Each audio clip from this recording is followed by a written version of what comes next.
નમસ્કાર વિદ્યાર્થી મિત્રો. ધોરણ 8 સ્વ-અધ્યયન પોથી ભાગ 3 પાઠ 5 વિજ્ઞાનમાં વનસ્પતિઓ અને પ્રાણીઓનું સંરક્ષણનું તેનું સોલ્યુશન ચાલો આપણે આ જોઈએ. તો સૌપ્રથમ છે તે વૈકલ્પિક પ્રશ્નો છે. એમાં પહેલું છે વન્યજીવોના અસ્તિત્વ માટે ખાલી જગ્યા મોટો ખતરો છે. તો જવાબ છે એ વન નાબૂદી. બીજું છે ભારતનું પ્રથમ આરક્ષિત જંગલ કયું છે? તો જવાબ છે સી સાતપુડા રાષ્ટ્રીય ઉદ્યાન. ત્રીજું છે પ્રોજેક્ટ ટાઈગરનો ઉદ્દેશ શું છે? તો જવાબ છે સી વાઘની વસ્તીની જાળવણી કરવી. ચોથું છે નીચેના પૈકી કયું વન નાબૂદીનું કારણ નથી? તો જવાબ છે બી જીવ આરક્ષિત વિસ્તાર બનાવવો.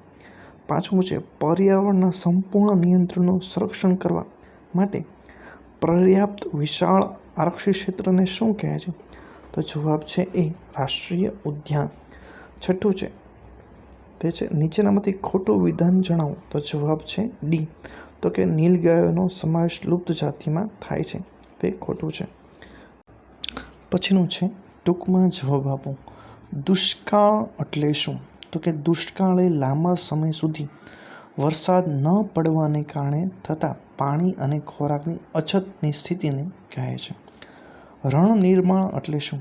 તો કે ભૂમિના ધોવાણથી ધીમે ધીમે ફળદ્રુપતા દૂર થઈને શુષ્ક રેતાળ જમીન બનવી તેને રણ નિર્માણ કહે છે. સ્થાનિક જાતિ કોને કહે છે?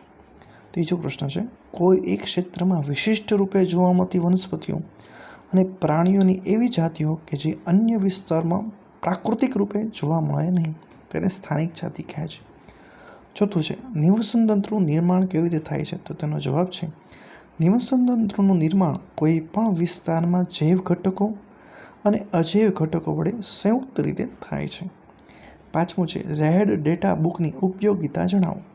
તો કે રેડ ડેટા બુકની દુર્લભ અને લુપ્તપ્રાય પ્રજાતિઓની માહિતી આપે છે તથા તેમના સંરક્ષણ માટે ઉપયોગી છે. છઠ્ઠું છે નાશપ્રાય જાતિ કોને કહે છે? તો જે જાતિના સજીવોની સંખ્યા નિર્ધારિત સીમાથી ઓછી હોય તે જાતિને નાશપ્રાય જાતિ કહે છે. સાતમું છે રાષ્ટ્રીય ઉદ્યાનમાં કયા પ્રકારની પ્રવૃત્તિ કરવાની પરવાનગી હોતી નથી? તો કે રાષ્ટ્રીય ઉદ્યાનોમાં શિકાર, વૃક્ષો કાપવા, પશુ ચરાવવા અને કોઈ પણ બાંધકામ જેવી પ્રવૃત્તિઓ કરવાની મનાઈ હોય છે. આઠમું છે જીવાવરણ આરક્ષિત વિસ્તાર એટલે કેવો વિસ્તાર? તો કે જીવાવરણ આરક્ષિત વિસ્તાર એટલે વન્યજીવો અને તે વિસ્તારના આદિવાસીઓના પારંપરિક જીવન નિર્વાહ માટે વિશાળ સુરક્ષિત વિસ્તાર. પછીનું છે તફાવત આપો છે અભયારણ્ય અને રાષ્ટ્રીય ઉદ્યાન. તો પહેલાં આપણે અભયારણ્ય માટે જોઈએ તો કે પ્રાણીઓ અને તેમના નિવાસ ખલેલથી સુરક્ષિત હોય તેવા વિસ્તારને અભયારણ્ય કહે છે.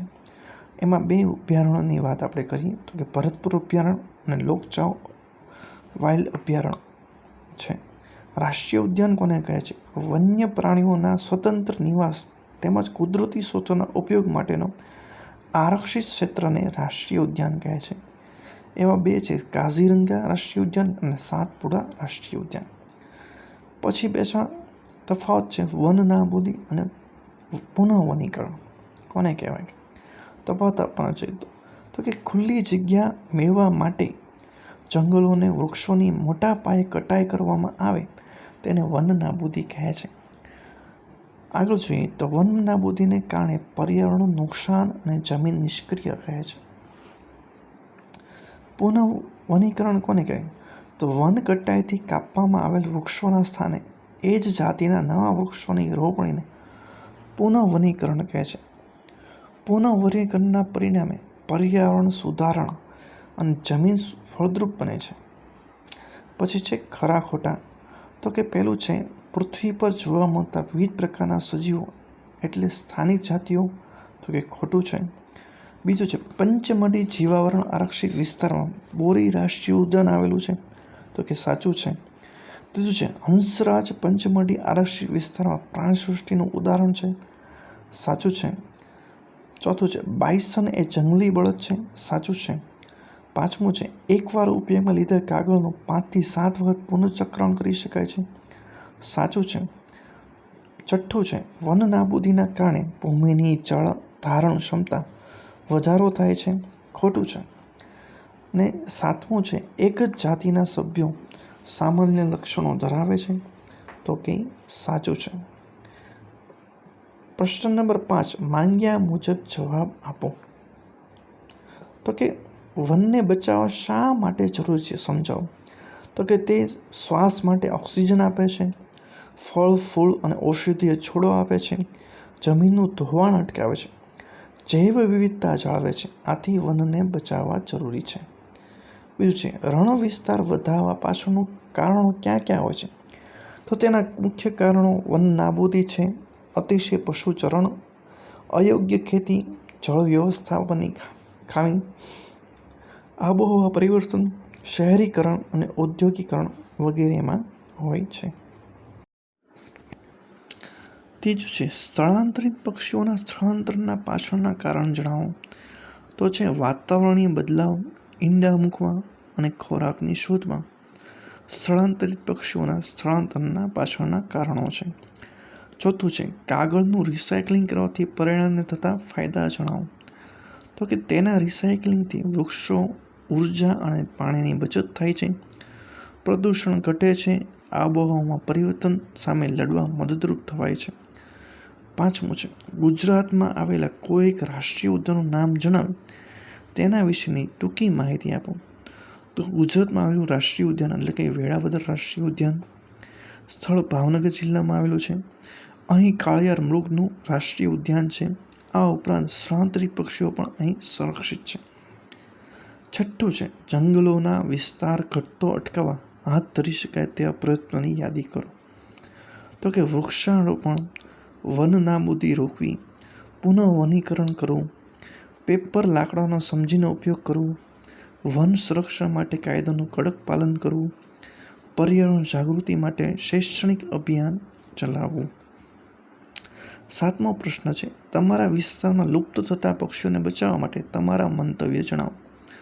તો કે વૃક્ષોની કટાઈ અટકાવી, લોકજાગૃતિ લાવવી, પક્ષીઓ માટે રહેવા માટે માળા બનાવવા અને રસાયણોથી મુક્ત ખેતી કરવી તથા શાળા અને સમાજમાં પક્ષી સંરક્ષણ અભિયાન ચલાવવા. આઠમું છે, વનસ્પતિ અને પ્રાણીઓના સંરક્ષણની અનિવાર્યતા સમજાવો. તો કે વનસ્પતિ હવાનું શુદ્ધિકરણ કરે છે, ઓક્સિજન આપે છે, વરસાદ લાવે છે, જમીનને ક્ષયથી બચાવે છે, જ્યારે પ્રાણીઓ પરાગન સંચાર કહે છે, આહાર શૃંખલા અને સંતુલન જાળવવાનું કામ કરે છે. નવમું છે, વન નાબૂદીથી વાતાવરણમાં ક્યાં ક્યાં વાયુના સ્તરમાં વધારો થાય છે સમજાવો. તો કે વન નાબૂદીથી થવાથી વાતાવરણમાં કાર્બન ડાયોક્સાઇડ જેવા વાયુનું પ્રમાણ વધશે, કારણ કે વૃક્ષો ખોરાક નિર્માણ દરમિયાન આ વાયુનો વધુ ઉપયોગ કરે છે, જે વન નાબૂદીને કારણે ઘટશે. પછી પ્રશ્ન છે કે ગુજરાતમાં આવેલા રાષ્ટ્રીય ઉદ્યાનો ક્યાં ક્યાં આવેલા છે એ નકશામાં આપણે દર્શાવવાના છે. તો કે ગીર સોમનાથ જિલ્લો છે, રાષ્ટ્રીય ઉદ્યાન ગીર રાષ્ટ્રીય ઉદ્યાન છે, અને વન્યજીવ અભયારણ્ય છે ગીર અભયારણ્ય, અને હિંગોળગઢ છે એનું અભયારણ્ય છે. નવસારી જિલ્લાની અંદર આવેલું વાસંદા રાષ્ટ્રીય ઉદ્યાન છે, કાળિયાર રાષ્ટ્રીય ઉદ્યાન એનું છે.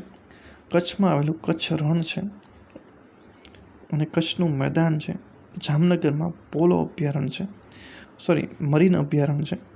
કચ્છની અંદર બે છે, કચ્છ રણ અભયારણ્ય અને પોલો અભયારણ્ય છે. તમે નકશામાં પણ તેને જોઈ શકો છો. સાતમો પ્રશ્ન છે, તમારા રહેણાંક વિસ્તારમાં સૌથી વધુ સંરક્ષણની જરૂર હોય તેવા પ્રાણીઓની યાદી બનાવી તેના વિશે વિચારો સ્પષ્ટ કરો. તો કે ચકલી અને દીપડો અમારા વિસ્તારમાં ખૂબ જ ઝડપથી નષ્ટ થઈ રહ્યા છે. તેનું મુખ્ય કારણ શહેરીકરણ, આવાસ અને એ લોકોના આવાસનો વિનાશ, ખોરાકની અછત, અનુકૂળ આશ્રયનો અભાવ વગેરે છે. તેમના સંરક્ષણ માટે શહેરીકરણ અટકાવવું, વનીકરણ કરવું, જંગલોનું રક્ષણ કરવું વગેરે આપણે લઈ શકીએ છીએ. પ્રશ્ન 8 છે, તમારા જિલ્લામાં આવેલી સજીવ સૃષ્ટિમાંથી સંરક્ષણની જરૂર હોય તેવી વનસ્પતિઓ અને પ્રાણીઓના નામ જણાવો. તેને બચાવવા તમે ક્યાં પગલાં લેશો? તો કે વનસ્પતિ છે વડ તથા પીપળો. પ્રાણી છે કાળિયા હરણ. તો વધુમાં વધુ વડ અને પીપળના વૃક્ષો વાવવા લોકોમાં જાગૃતિ ફેલાવી અવૈધ કટાવને રોકવો જોઈએ. કાળિયા રણના કુદરતી નિવાસસ્થાનો બચાવવા, માનવ અતિક્રમણ રોકવું, તેમાં નિવાસસ્થાનોનો નજીક પાણીથી વ્યવસ્થા કરવી જોઈએ. વિદ્યાર્થી મિત્રો, જો તમને અમારો વિડીયો ગમે તો લાઇક અને સબસ્ક્રાઈબ જરૂર કરજો. હવે આગળ છે ફકરો વાંચીને એના પ્રશ્નોના જવાબ આપવાના છે.